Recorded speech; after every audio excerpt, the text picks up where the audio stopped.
it's 10:30. Be back. Spin that back show, all the classics on track. From 79 to 99, we're crossing the gap. Album reviews, little known facts, hip hop intact. Saturday mornings, dive into the history. Samples and stories, old school mysteries. From early self-static, Shiraz and CBD. No about a bean.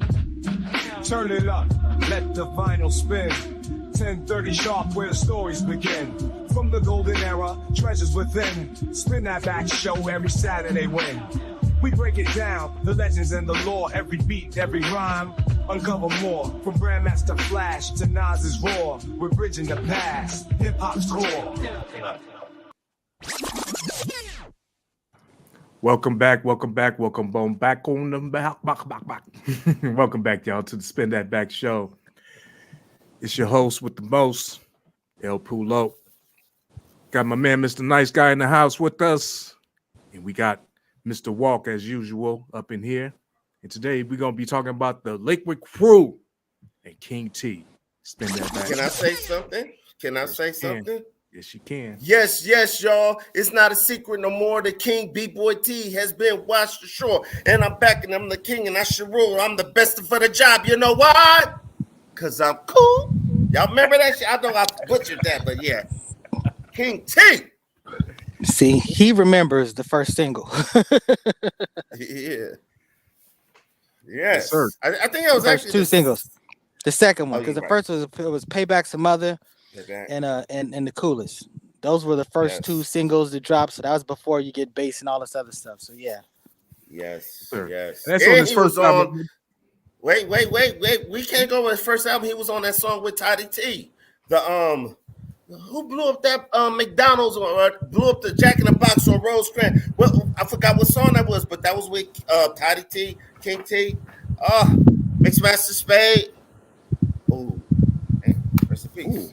Damn, y'all remember that song? I can't. What was it called? I remember the line. I don't remember the song because I think about Mixmaster Spade. I always thinking about a genius of rapping, you know. But yeah, they was all part of that whole circle, you know. Yeah, in Compton. There's the homies in Compton. But yeah, King T. I remember my first time seeing King T because he did have that single out, The Coolest. And I seen a picture of him one time, and he was on stage with NWA at World of Wheels. He was just in the background. He had a little rope chain on, and he had his glasses and loafs on.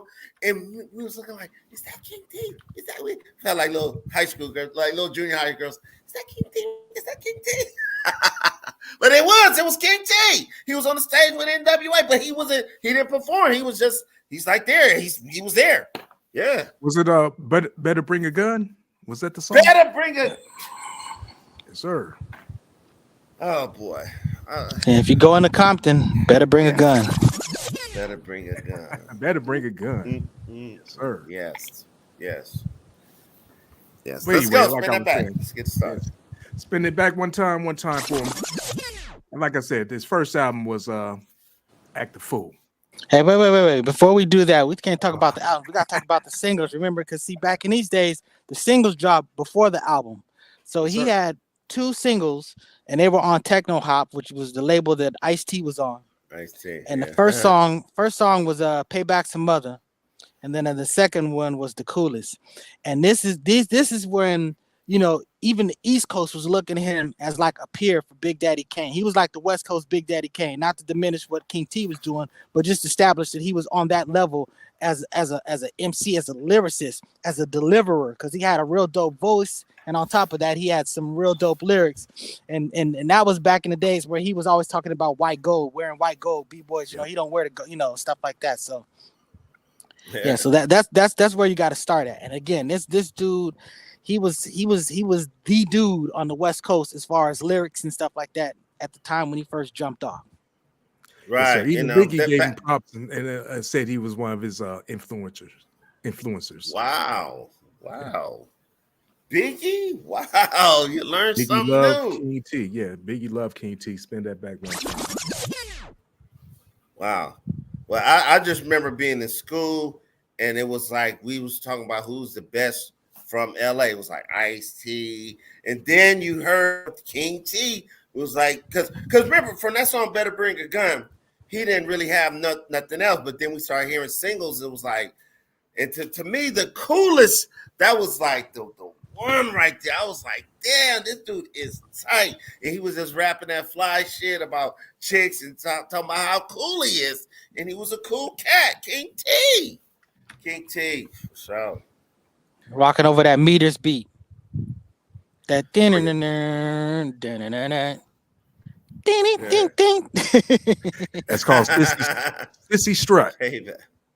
Yeah. Yeah, Hey, Sissy thanks, Strut. mother. Mhm. Yes, sir. And of course, it was produced by the great DJ Pooh, as y'all know. If you don't know, now you know. That was Yeah. his main producer. I mean, he talked about El Pooh. I mean, sorry, I'm gonna keep saying it. He talking about Pooh, DJ Pooh, and Keith Cooley. You know, that was his DJ Right. at the time. DJ, yeah. Yeah. Mr. Gonna Cry in the Car. See, people don't even relate DJ Pooh to producing and the legacy of him. Some people just know him from, is he an actor? He was in The Wash. He was in you know what I'm saying? Friday. Yeah, Like, Friday. Red, running to the car. That's like the thing that he's probably most famous for. You know, this legendary great producer, all those St. Ives commercials and all of this stuff. And you know, and he's being reduced to, you know, crying in the car. For sure. And So, yeah. just to let y'all know, you know, that is DJ Pooh and not El Pooh. This is DJ Pooh. And this right here is El Pooh. Just to let y'all know, this is me. Can I get a close up of me? Okay, this is El Pooh, and this is DJ Pooh. Two different brothers. He could be my father as old as he is. Just to let y'all know. Yeah, people mistake them all the time. El Pooh and DJ Pooh. They do. You're the infamous El Pooh. I'm the infamous. Yes, sir. Spin that back one time. Yes, sir. Can we get to the album now? Act the Fool. Okay, now we can go into this. This is the infamous album cover where you got the shotgun walking through the alley. It looked like somewhere in Compton. Looked like you finna go put in some work. There's DJ back there in the background, like looking out. Yeah. Yeah. Classic You could album. tell that was Ice-T influence. You know it was, because remember the Power. That was all the same year where Ice-T had the he had the shotgun hide behind the leg. He like, I'm gonna show it, but it could have been hidden if it was on the other side. It was influence. But yeah, that album was one of them albums. I love that album. The Act the Fool album. I'm finna act the fool. Well, Ice-T was a mentor of his, and he always gives props to, you know, he was a person that played a big role in what he was doing and looked out for him. So he was definitely a big bro to him. So, you know, it's not surprising about that influence. But what were you saying about that particular album? I was just saying, it's his first album. It was a great album. Had a lot of good music on here. The first song was Act the Fool, of course. Everybody should know that. If you don't, yeah, great song. I don't remember everything on here because I was kind of young at this time. Mr. Nice Guy was a DJ. He was about 10 years older than us, so he probably had this whole thing. You know, he was spinning it and everything. I definitely had that album. You know, I don't necessarily remember particularly. I'd have to look at the titles, but to me, there's so much to cover here. I don't want to lean too much into those projects because, you know, when you're talking about King T is the head of the Likwit Crew. And the Likwit Crew was an alliance, a coalition, a hip-hop collective that consisted of King T, the Alcoholics. You know, they put on Exhibit. There was like Montage One. There was the Far Eye. There was the Barbershop MCs. Talking about Dilated Peoples, the Loot Pack. Forgive me if I'm missing somebody else, but I mean this was the sort of like the Wu-Tang, the West Coast Wu-Tang. You know, they were doing big things during this time. You know, a lot of loud record stuff. We going too fast. We ain't talked about King Taylor. Well, we're gonna talk about, but my whole point in bringing up all of those people is that they came under him. That he was the patriarch over that. So when you're talking about what he's done, you know, it's he put a lot of people on, and he was the figurehead of that movement. So that was the whole reason why I brought that stuff up. For sure. Let me talk about these are the albums because I don't remember them either from that first album. Act the Fool, Cold Rock Stuff, The Coolest, my favorite. Flirt. Bass. That was a banger in LA. in like 88, 87, stuff like that. Was like a banger. That was like in everybody's truck. Let's Dance, Guitar Playing, Payback Some Mother, Just Clowning. I Got a Cold. I don't remember I Got a Cold. I think that was like I Got a Cold was like a little skit almost. It was like he said, I got a cold, and he like, boom, like coughing and everything, like beatboxing in a sense. It was syncopated. Is that the word? Anyway. But yeah, nice. Cold rock stuff. I remember really liking that one. You're right. Yeah. But I remember Bass was that one. But yeah, and Flirt. I'm a flirt. They use that song. Flirt. You know what I'm saying? But yeah, King T was a fixture in LA. Straight from LA. Rumors is he was from Pacoima, but you know what I'm saying? First they say from LA, then it was here he's from Pacoima, then he say from Compton. But you know, we accept them and respect them either way it goes. Let me tell a quick King T story. This happened out here where I live in Lancaster around 2015, or was when I was single again. But anyway, so me and my boy go to this party, and I'm there. And at the door, it was a house. It was a big house, but it was in Lancaster. And it was like kind of empty, but they was just starting a party. And the dude that was checking us, I'm like, this dude look like King T. And he searched me like, oh, man, I ain't got no weapon. I'm clowning. Then he looked at his boy like, he said, I look like King T. Oh, they don't look like King T. They was clowning. And then so I go to the party and shit like that. And then the next day, my homegirl told me that was fucking King T. It was King T. It was King T. Yeah, that's the story. You know, that was the ultimate Phil. that was a good story though, man. That's the story. I didn't have no punchline, but I seen him. No, that was a good story. That was a good story, man. Hey, you know, it's like I don't want to rush things along, but when I really look at like King T really stepping into it, I'm thinking about like I Got It Bad. Oh yeah.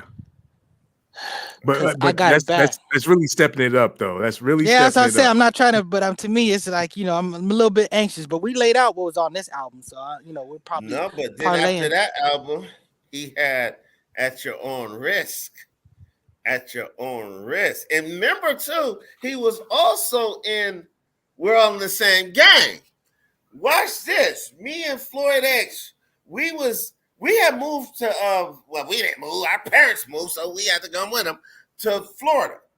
And the shirt he was wearing, we didn't know it was a shirt from the swap meet. We just was calling it the King T-shirt. The King T-shirt. So we called our cousin that lived out here like, yo, get us the King T-shirt. And he was like, oh, yeah, that's the shirt. Whatever shirt it was, he mailed like 4 of them to Florida. And we out there in Florida rocking the King T-shirt. With the Raiders hats and stuff like that.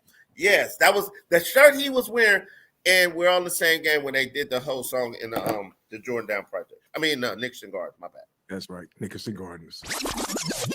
And for those that don't know, We On the Same Game was like an answer to the East Coast. What was it? What's the name of that song? Self-Destruction. Self-Destruction. Yeah. So that was version. Not the answer. The West Coast version. Okay. Produced by Dr. Dre. It had NWA in there. It had King T. Was Ice-T in there? MC Hammer. MC Hammer 357. Okay, 357. 357. Above Young the Law. MC. Above the Law, Young MC. Damn, it was a whole lot of people there. Yeah. Tone Loc. It was the West Coast All-Star. You know what? It had Body and Soul in there too. D Barnes' group. She was on there. Oh yeah. It's a long version. It's a long version. There's a shorter version that people play on the radio sometimes. So yeah, it was a whole damn. Look at all those people on there. Yeah, Def Jeff. Yeah, yep, damn. Def Jeff, damn. Digital Underground. Yep, and they performed it on Arsenio Hall show. That was the first time seeing Tupac face. And that's when he had his brother dressed up as Humpty Hump, and where people were saying, "Hey, they really are two different people." So yeah. I think we all bought it. I bought it. I thought it was a different dude. I ain't gonna, especially when I seen him perform. I'm like, it is a Humpty Hump. Wait, spin that back. Let's get back to King T. Got the At Your Own Risk was released in 1990.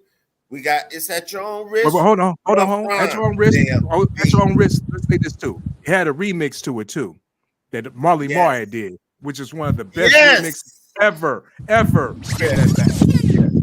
Yes, he got Marley Marl to do a remix. That was big time back then. That was big time. We got Rough Rhyme. There'll be another Rough Rhyme on the dance tip trash. I'm scandalous.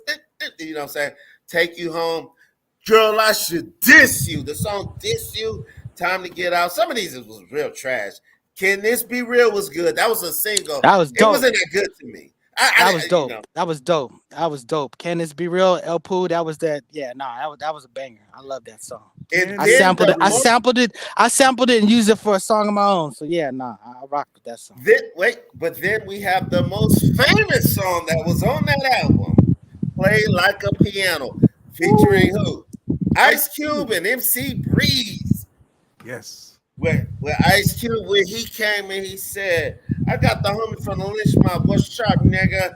Cube was hard as hell. Ice Cube would cock the ass, rock the ass, and if you run up, I'll sock your ass. Cube was the motherfucker. Come on, man. Yeah.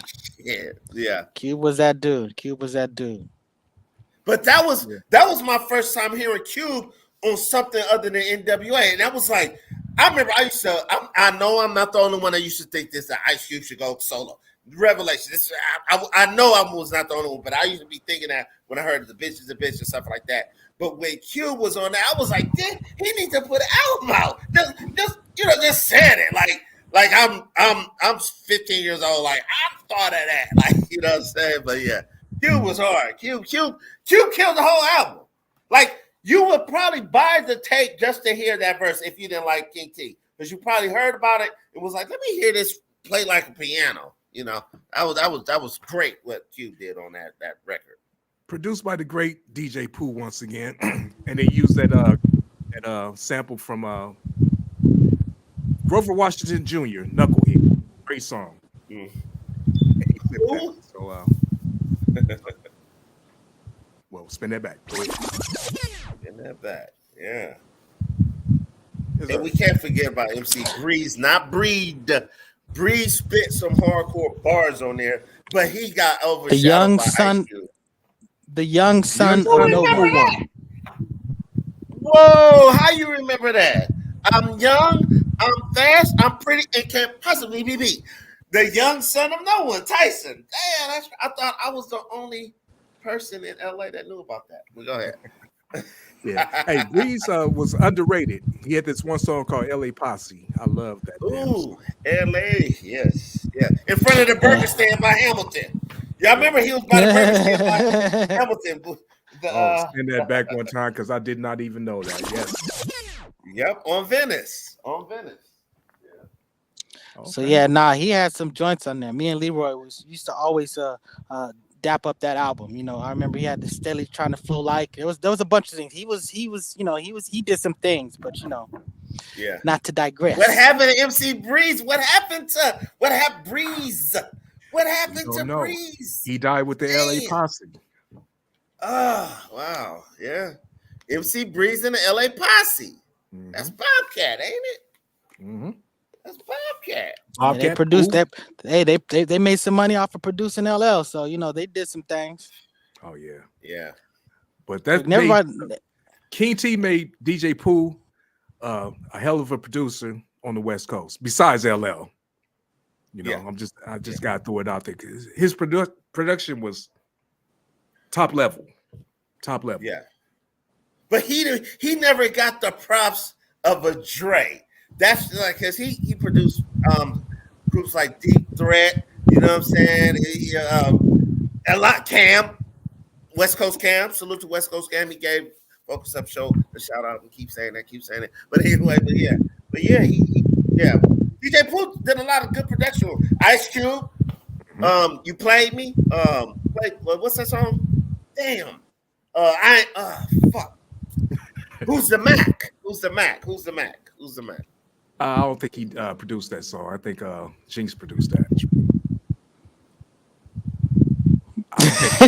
Hey, shout out to Jinx and DJ Pooh. You know, two West Coast legendary producers. You know, and since we're We talking both about look King good. T, another legendary producer, we're gonna be talking about E Swift. But we still talking about this album, this second King T album. This was 1990, right? 99. Then he came with 1990. this was I like this album. A lot of people I remember buying this in like 92, 93 when I was in the Navy. I'm gonna just read these off real quick because this was the drunk technique was funny. It was a comical song. It was, it was cool. I gotta call Earl. That popularized Call Earl to me. You know what I'm saying? Even though people have been saying it. Got it bad, y'all, featuring the Alcoholics Yes. on the rocks. Just flaunting at your own risk of that's the remix. He put it on that album with Marley Marl. King T's Beer Stand. We got a joint. Where's the house at? Where's the house at? Where's the house at? Where's the house at? I love that song. I did like that song. And you gotta let a hoe be a hoe. No, don't a hoe before the homie featuring Ice Cube. I did like that song. I didn't like the production on that song because they kept stopping it to do little bullshit skits. They should have just had it just play straight through featuring Ice Cube. Good song though. And Deadly Threat too. And Deadly Threat. Deadly Threat. Black Together Again, Bust That Ass, The Great, and Trifling Nigga. But I like the Trifling album. I purchased the Trifling album, the tape. None of my homies liked it. I liked it, but you know what I'm saying. And as far as King T, I don't even want to mention the rest of the albums he made. I'm sorry. Well, I mean, Wait, hold on. One more thing. Did you mention Bust That Ass? I'm the man that'll bust that ass. I'm the man that'll bust that ass. Yeah. Yeah. They had the alcohol. I didn't really like. Yeah, featuring Alcoholics for sure. But then he had a few albums. Y'all know he put out in 2023. Oh, we don't talk about that's outside of our era, but let's talk about so is this a nice pivot? We can now talk about Likwit, the first album. We got one more album. Alcoholics. He got one more album. He got For Life. King T For Life. That's why I said I don't want to mention none of the albums. But come on, it's still in the 90s though, bro. We gotta give him his props. It's 95. King T, Floyd Ace bought that tape. He bought that tape. Hey, King T, we love you out here, bro. We just want to let you know we do love you, bro. Bring that back. Yes, sir. Yeah, nigga, that was me at that party, King T. I love you, man. Anyways, I feel all right. We're gonna talk. I'm gonna talk about Likwit. Okay, this is one of my favorite. Hold on, bro. Wait, come on, wait. It's at least one song on the For Life album. Dipping. Let's go dipping through the streets. Come on, y'all. Don't remember that? Come on now. See, I don't want to talk about it because his energy, he's not really feeling it. So to me, all we're doing is just it's not that piling on. Right. What? That's why I'm trying not to avoid it. Yeah. That's why I said I don't really talk of. It's a time period when people is like, let's move on. You know what I'm saying? Like, there's a time where what you talking about Willis got old to where. Come on, you 40 years old talking about what you talking about. Willis, Gary Coleman, rest in peace. You know what I'm saying? Like, let's move on to the Alcoholics and let's move on. Segue. Cut. All right, so you got the picture. You going to put up this 21 and older cover? Yes, sir. Let me go ahead and get to it real quick. So I remember my first introduction to this album. I remember going over to my brother Brick Walls' house, rest in peace, Brick Walls, spin that back, OG. And he was like, yo, I need you to hear this song. And he put the first song was Likwit. And I'm just telling you, it changed my life. There was whenever I would buy, like put sounds in a vehicle, the way that I tested if it was right is to play that song. It's like this how I know if my system is up to my standards or something like that, because I mean, man, this song is dope, and it's got King T on it. It's got King T with a dope ass verse. It's got Tash and oh my goodness, I can't believe I forgot my brother's name. E Swift. E Swift, No, Taz. E Swift is a DJ. I'm talking about the rapper. Yeah, he The, was rapping I'm too. having a moment. He was on there No, rapping. but Taz and, he's not the main rapper. The two main rappers are Tash and J. I got my Rose. cable from J. J. Rose. Rose. Sorry about that. Yeah, J. that's Rose, that's where I get all my cable from. So Send you know that what I'm back, saying. bruh. So my bad. I had a brain fart. But I mean, this song. I mean, this is the song that used to get me going in the club every single time. I mean, it just, and people would know, like, watch. You want to see this fool act the fool? Play. And it's the first song on that album. It's sampling arguably one of Marley Marl's greatest beats ever. You know, the make the music with your mouth biz. You know what I'm saying? He's got the Run DMC from you know, fresh. You know, from yeah. Oh, there you go, man. Just don't stop and walk. You're about to get me acting up. I'm outside. This dancing room. Remember that F-R-E-S? You talking about the F-R-E-S-H? Fresh. That's not Run DMC. Fresh. That's I mean, somebody else.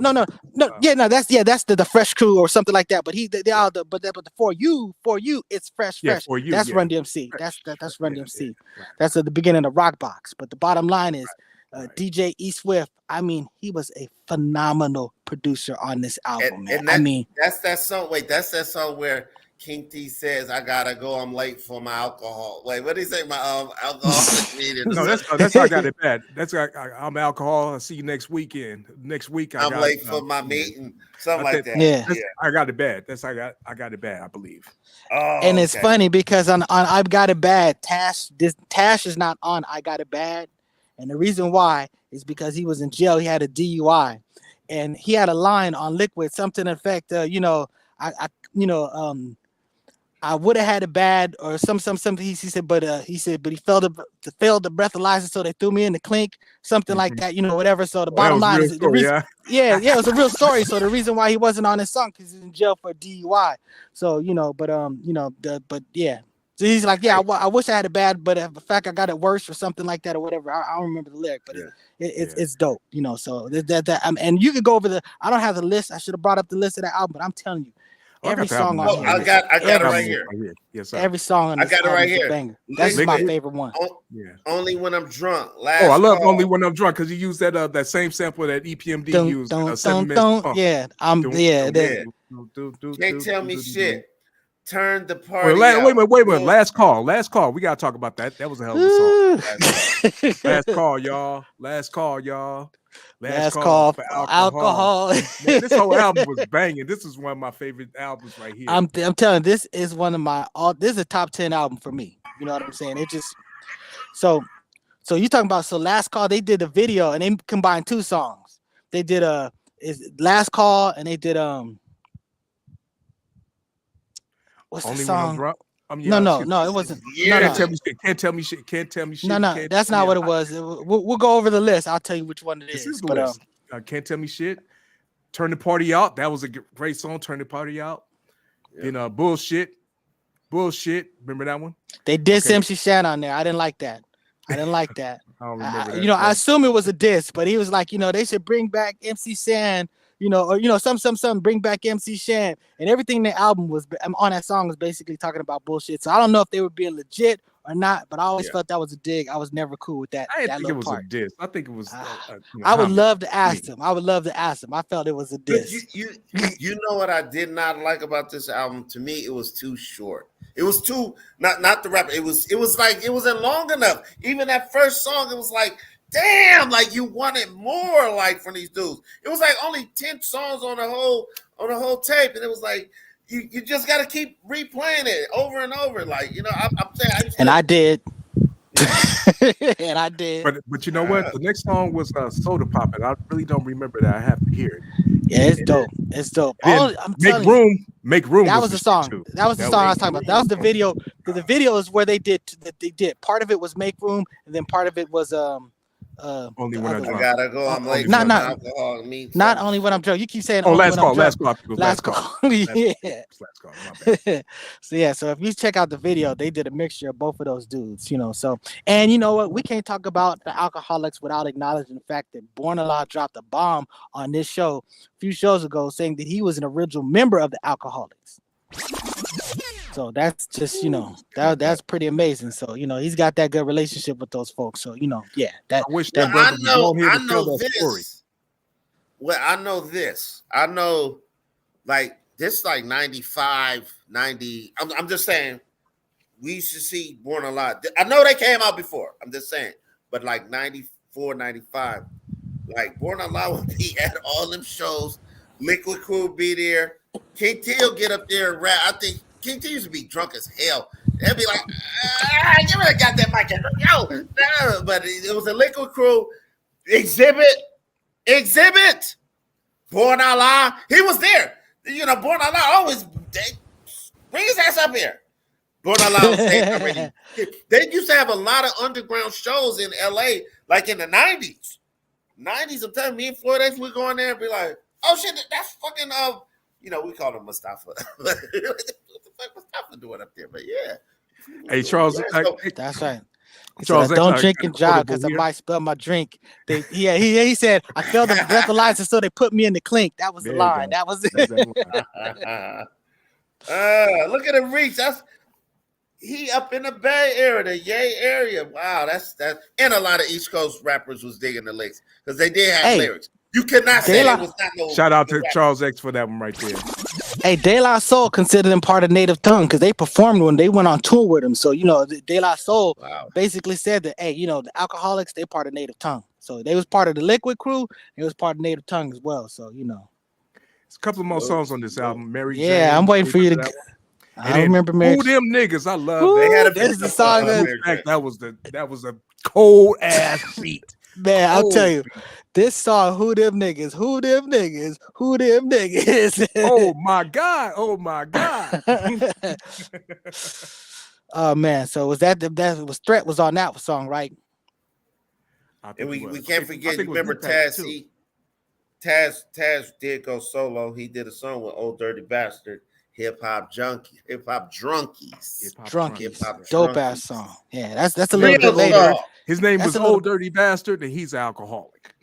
And they used that Marley Marl sample from the symphony video when they walk in, where they're all the cowboy noise, do you. So that was dope. Yes, sir. So but that's like their next album, I think. But before they got to. Yeah, because Coast to Coast, is that the one that got Hip Hop Junkies on it? No. Because he said that was it's like the 90s. That's like 98, 99. I moved up a little bit. So you're talking about Rap Life. That was the time when he did, because on a single, Rap Life with Taz was going solo. With he did it, but his solo song was Rap Life with Raekwon from Wu-Tang. Remember he did the video rap. And it's funny. Remember the song Damn? That was Taz. Damn was on Damn was Alcoholics. Yeah, Damn was Alcoholics. It's on the Coast to Coast album. 100% Alcoholics, yeah. Only remember two songs off this. I don't think I got this album. It was Damn and Next Level. Welcome to the Next Level of Ryan Thorne. Are y'all sure? Yeah, 100% sure. I'm just telling you. I don't see Damn on here. Damn was an alcoholic song. Damn is a video. They got it was a single. I'm just saying it's an alcoholic song. Oh, the Alcoholics got the beat. Yeah, it's the Alcoholics got the got the beats that make it go damn. Yeah, that was 100%. Yeah. No, that was an alcoholic song. 95. But yeah. So yeah. And you know what beat they used for that? That same thing they had used for Sleeping in My Bed remix. Do do do do do do do do do do. Y'all remember that? That was I remember that. But they flipped it a different way. But they just used like a part of it. Mm-hmm. Yes, sir. So now around this time, that's when you can start going into the other people, the alcoholics. Like I said, when you're talking about, I remember, I don't know if it was Loud or whatever. They had this sort of like underground album called like The Next Chapter or something like that. And they had Dilated Peoples on. That was the first time I heard Dilated Peoples. They had a Funky Dialect on there. They had this dude. They had a Defari on there, who was another member of the Liquid Crew, and they had this dude Phil the Agony from the Barbershop MCs. And that was like my first exposure. And I remember me and Brick Walls, we was going to a showcase where they were performing all this stuff, and we heard Dilated Peoples, and we thought that they would be, we thought they were a solid team. We did not see them coming. Because when they started releasing their stuff, like Work the Angles and you know, you know, And let's dilated be is a honest. dope Let's ass be growth. honest. That was like the era where people were saying these are the backpack rappers. That was that backpack rapper stuff. Like, let's be honest. Like a lot of that stuff. Like, if you, it withstands the test of time. We was banging it, but it was like a lot where people was trying to separate. I'm a gangster. I'm a backpacker. You know what I mean? That was around that era right then and there. Annihilated peoples, and you know what I'm saying. But it was cool. It was good stuff. But Who was the first rapper you saw with a backpack on rapping? Black Moon. I think it was Grand Poobah. Grand Poopa. I remember Poobah with a backpack way back in the day. Brand new. And Grand Pooba has some roots because you know he was part of the Masters of Ceremony before that. Yeah. You know, so, Back in the 80s, yes, sir. Grand Poobah. yeah, he's an older cat. But yeah, but the first person I think Favorite of, I song. definitely think of Girl, the movement is sexy. Black Moon. Oh, there you go. Sexy See, was my there you go. Oh, yeah. Hey, check this out. Hey, spin that back world. Go Google this song called Master Move. You know what I'm saying? You know, they had Don Barron on there. And you know, and if you're gonna check out Don Barron from that same thing, Young, Gifted, and Black. I can't play that song enough. So, you know, that comes out of that whole Masters of Ceremony movement. And literally that's why we had to change the name of our group. But you know, anyway. Back to talking about the alcoholics, and again, you know, Luke Pack had a song called The Psych Move. Phenomenal.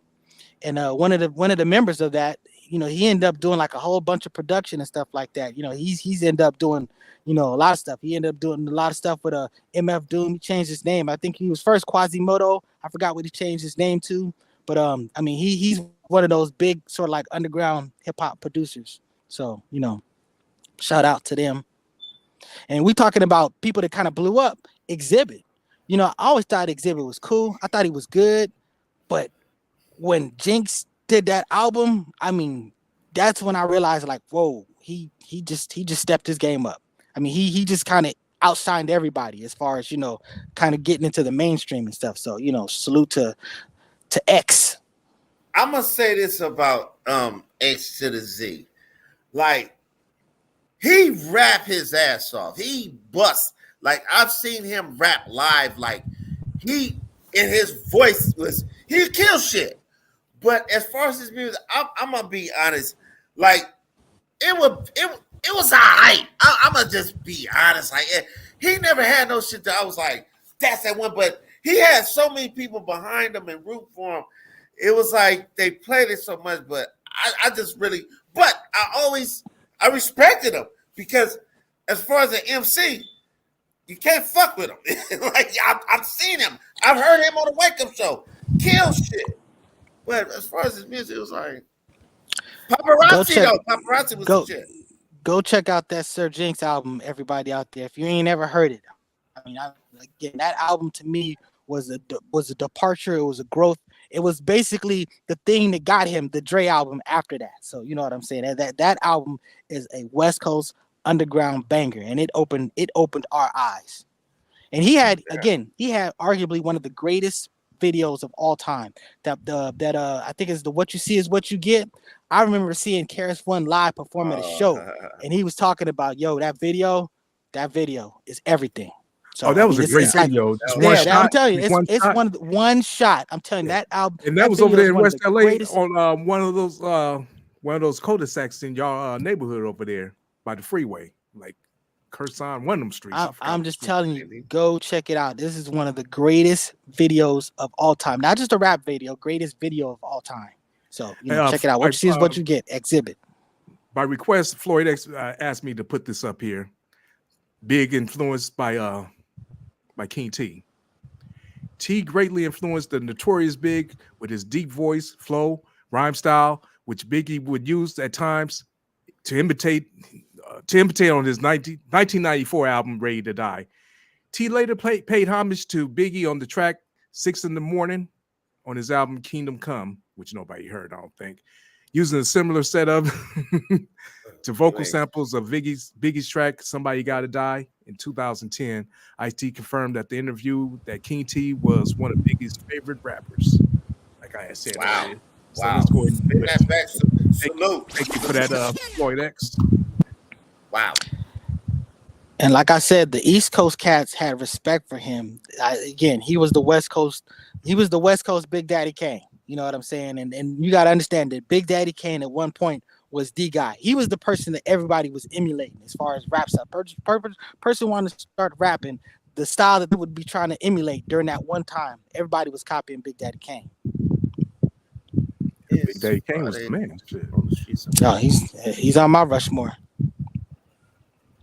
And I always felt like the three West Coast Dons. I know if it's proper to say, but at least definitely in the time I used to think Ice-T, King T, Ice Cube. Those are the three guys that really kind of led movements that, because that they resonated with my music. You know what I'm saying? I understand that there's people out there maybe more successful on the West Coast and stuff like that. But as far as where I was at, those were the three guys that I always saluted to, even though my brother had like a very personal, real rivalry with Ice-T.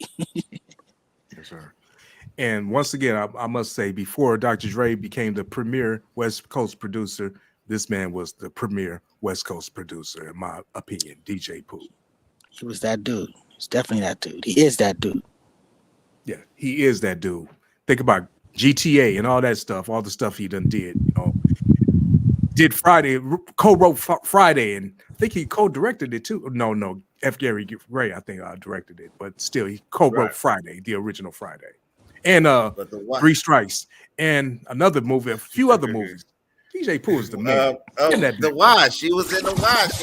He wrote The Wash too. I think he directed that too. Yeah, DJ Pooh is my man. One of my favorite scenes was he like, when he was like, "Oh, what's your name?" And they like, "Don't tell." Damn, cuz we trying to do this. No, he said, "No, we got who's all in there? Yeah, we got Dog, Trady. We got me. I'm Red. Hey, nigga, I ain't here. Don't be telling nobody I'm here." Right. Hey, the other part I like in Wash is that nigga said, "You talk," and that nigga jumped. He wasn't Three Strikes. He was the newsman. He on the phone like it's fucking saying like, "Yeah, baby, I get off about 3 like, and they're like, yeah.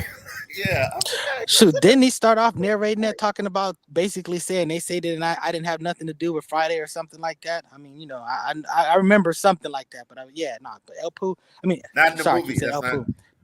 Yeah, but DJ Pooh. Oh, I mean, you mistake El Pooh from DJ Pooh. That's how I keep saying. That's why I literally did it 3 times before we even talked about that. So DJ Pooh. I mean, honestly, the role that he played in Friday was so great. I mean, we used to joke about that. Like, this dude, we really felt that he was a sucker. He played that. He played that dude so real. It was like, this dude deserves an Oscar for personifying such a sucker. You know what I'm saying? Yeah. So especially how he rode off in there, Red. Yeah. Right. Yeah. Yeah. Hey, and wait, and I gotta say something too to Floyd X. I know you out there. Have you seen Three Strikes yet, buddy? Have you seen it yet, Floyd X? He said he never saw Three Strikes. I never saw it either. Oh man, you know what? Real? We got so next show, El Pooh and Walt. Until they see that movie. Oh. Yeah. Y'all banned it. You see the movie. That's what you're saying. Hey, I think it's about time for us to get into his new segment that we got called 5 Minutes of Funk. If Mr. Walt got anything to say about it this week, do you have anything for the 5 Minutes of Funk section?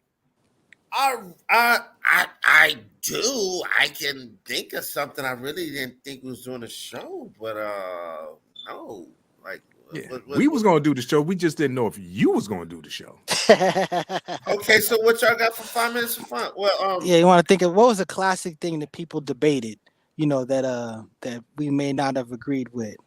Damn, that was pre-show. That's why I know exactly. Well, because everybody that's why it's important to be here for the pre-show. Exactly. We I didn't have the link. I didn't have the link. You sure got excuses. Pause. Okay, let's talk about. You know what? I got one. 5 Minutes of Funk. Who won the battle, Nas or Jay-Z? Ooh, okay. Jay-Z. Okay, speak We on it, talked Walt. Tell about us what this you think. already. I think Let's Jay. see. Did we I talk think about this last time? We might have threw it out there. We didn't really go into no details or nothing about it. I've heard this. This sounds familiar. Okay, let me say this. I When the think takeover came out, it was like Nas is dead. I thought he just killed Nas. I didn't want to hear nothing. My homeboy had to sit me down, literally make me listen to that Ether. Ether. He was like, man, you gotta listen to it. I'm like, no, dude, Nas is done. I listened to Ether. I was like, whoa, it blew my mind. I didn't think he can come back from that. Surprisingly, right.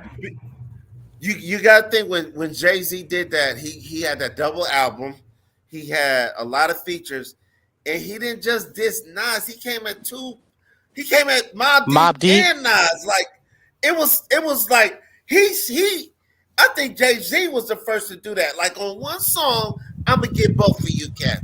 These was two mega these was two titans that he said, I'm gonna fight y'all both at the same time. And you call my boy Prodigy Twinkle Toes? Come on, bro. Hey, LL Cool J did that with Break It Down. He went after 3 people well before then. But that was Break It Down. That was from a movie, and it was not. LL already won the battles though.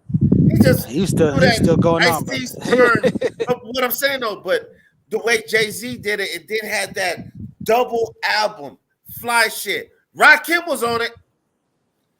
Dre was on it. You know what I'm saying? He had all these features.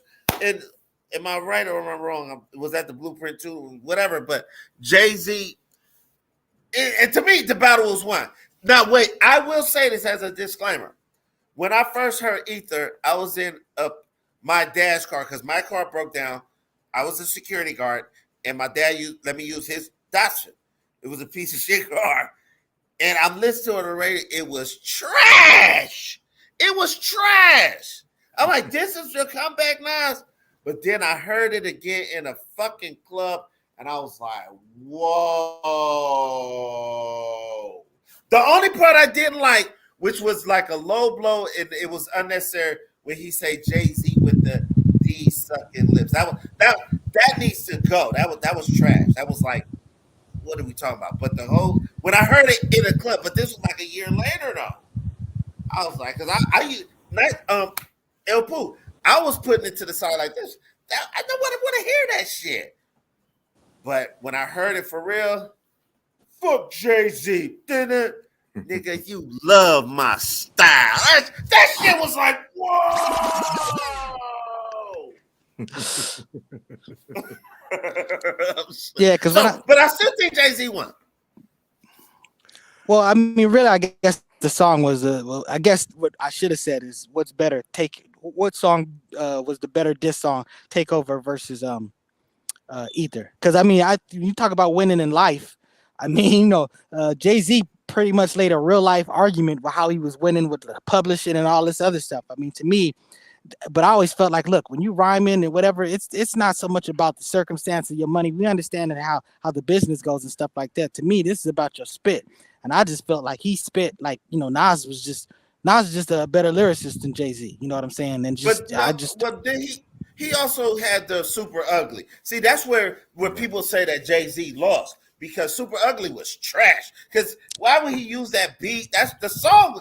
I hated that freaking song. And then you flipped it and then try to use a different beat and try to put 2 beats in one, and then I nutted in the baby seat. See, they was trying to do like a hit 'em up, but it was not catching, bro. It was not catching. Like, come on, bro. Okay, you fucked his baby mama. She's a thot.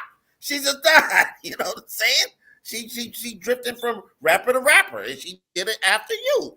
So, but it didn't hit as hard with the with that part. So, and to me, that proved it. That's sick. That showed me that the fact that you had to resort to that, it showed me that you knew you lost. You knew you had to come with something, and what you did was actually worse. To me, Super Ugly is a super ugly song. But that's why he said, he hinted to Nas like, you know who did what with you know who. I understand that. He should have just left that at that. He should have just left that at that. Right. He's bragging about taking that dude sloppy seconds. I'm just saying, it's wait, to me. This Tupac did it too. But hold up, That's but why it was fuck show bitch. and that it was hit, disrespectful for Tupac. It was they was disrespectful married. to bring that baby into it too. That was They were really, together. Where was Nas still with homegirl? Because that's not my understanding. no, I don't think so. That was Yes, that's what I'm Baby saying. Mama. So you're talking about an ex. That's what I'm saying. To me, No, we saying the same thing. It didn't hit. It didn't Yeah. hit. It did. was That's why it reaching a didn't little hit. too far. Right. So that's what it is. In my opinion, I think Nas won that with the. If you compare the two songs, I think Ether was better than The Takeover overall. Just my opinion. That's my position too. 5 minutes of funk, brought to you by Spin That Back. Jay-Z. Yep. Let's kill it off with the King T and Liquidation, though. Let's go ahead and just say some last words about them, and then we'll close it up, I guess. King T is working at Home Depot in Lancaster. My goodness. Ironically, he helped me move a refrigerator. No, I'm just kidding. I'm kidding. That is I'm wrong, bro. kidding. That is so wrong. I got Salute it. to King T. I love King T. Salute to King T. Yes, Thanks sir. for helping me King T. remove that refrigerator, bro. We know we mean no disrespect. We know King T driving around in the Cadillac somewhere, looking for Jaywalk right about now. So I haven't heard from the Alcoholics in a while. What are they doing? Anybody know? Well, I know that they got Likwit Radio. You know what I'm saying? They still been sort of, putting some things together. J. Rowe moved to like Europe. You know what I'm saying? He's got a wife, got a kid, you know what I'm saying? But they're grown ups doing grown things, but they had Likwit Radio. I don't know if that's still going on. It could very well still be going on. So, go check that out. Wow. Likwit Radio. You know how the internet works, even if it's not current, if it's new to you, you know what I'm saying? Go check it out. So these are some real West Coast OGs in the game, you know what I'm saying? That have some spit. So, listen to what they got to say. And we know Exhibit was doing that car show. What was it called? Pimp My Ride. Yeah. A lot of people complain about the fact that how them cars broke down afterwards. After that, he was doing a little acting, and I ain't heard from him in a few years. So a lot of acting. He did a. I think Exhibit got like 40 movies under his belt. Word. There was a lot of B movie. Him and Busta Rhymes got a stupid ass movie together. You know what I'm saying? But for real. Yeah. Is it on Tubi? Bro, that movie is horrible. It's like they fighting and killing each other with bare hands. That movie was, but he did it though. He did it. Hey, I ain't mad at him. Spend that back for him doing it. But let me ask you this: is it as bad as some of these Master P movies? Ooh, I can't even watch Master P. That's foolish. Foolish is only funny because of Eddie Griffin. I'm sorry, that's a horrible movie. I don't know one good movie Master P did. I got the hookup I still have not got through the whole movie. I saw the first one because most of that was filmed on the east side over where I used to live in the 20s. So that's the only shot I saw the first one and I saw the second one. I saw the second one too. I remember watching the second one thinking, wow, really? They went forward with this? At some point, you got to look at this and go, this ain't working. Let's just kill it. We got to abort this kid. Abortion is right. But right. We talk about Exit. I want to talk about Exodus Z. Exodus Z, he got one of my favorite lines when he says, I'm a Jerry Springer you off the stage and Suge Knight you in the parking lot. I'm just telling you, man, those cats, they did some things, and I can't sing enough praises for Luke Pack. Hey, Exhibit got a Puffy story. Y'all heard the Puffy story he got? Where he was at the party, like him and Corinne Steffen, him and yeah, I heard that. I read that in Superman's book. He trying to hang with the chicken, and Puffy's in. He like, yo, bro, what the fuck you doing? Yeah, said they went to a party. He saw two men kissing. He was like, nah, this ain't my party. He had to get up out of there. He was one of the first people I heard to speak up on that. Yes, this is like 6-7 years ago. This was shit. This is almost 20 years ago. This is a long time ago. When I heard, it was a long time ago. Yeah, but he was the first person I heard that said something about Puff. Well, we know there was a lot of smoke. There's a lot of smoke to that fire because the Gene Battle or whatever that dude has been speaking on this stuff for the longest. Gene Deal. Yeah. So that's what it is. Not to be piling on Puff. Pause. But yeah, Pause. Right, pause, but yeah, That's a slick Puff be nigga like, with all that baby come oil. on. Oh God, Puffy.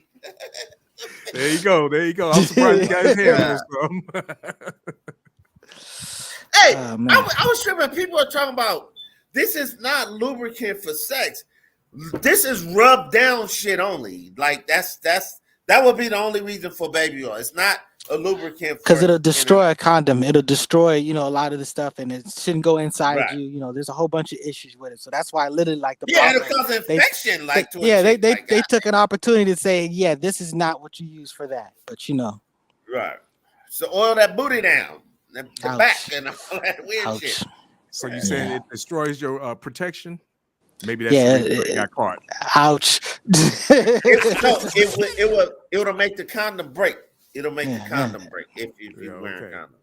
Yeah, it'd be like that. It can give a chick infection inside her vagina. It'd be like me running out of gas and thinking I could go to the gas station and pour some gas in one of them styrofoam cups, and that gas proceeded to eat that cup up.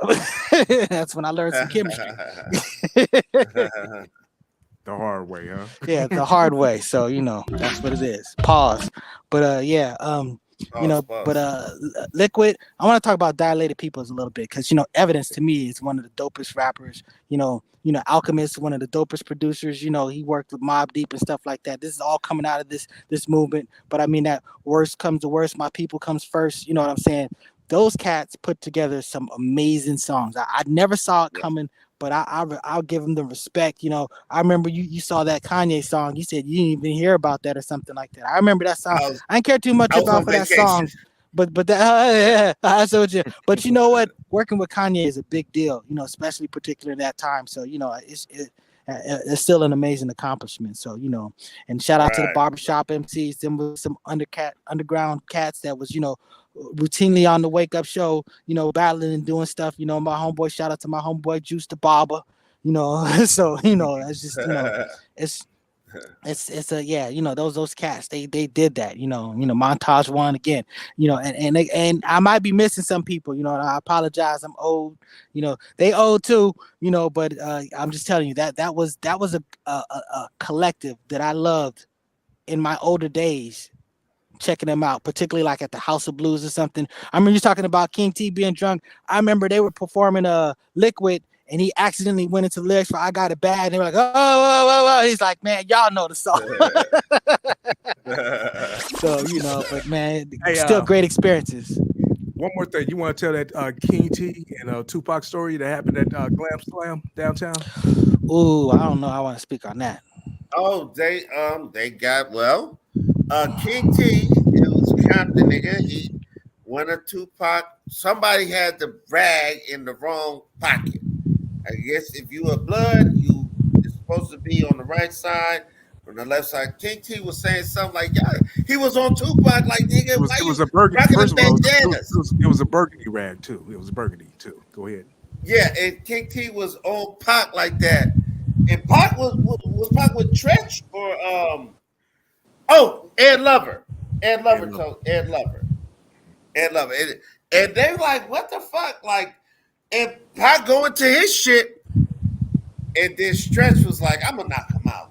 I'm gonna just Stretch, recipe Stretch. That was Tupac homeboy. And Stretch was like, I'm gonna knock him out. And they were like, no. Ed Lover was calming them down, like, don't. But it was like King T was just drunk as fuck. But wait, watch this though. You know how word get around. I remember hearing about this around like 96 or something. King T was on the radio talking, but he said nothing happened. But we was hearing that they had a whole fight before we heard King T said nothing happened. It's before social media and shit.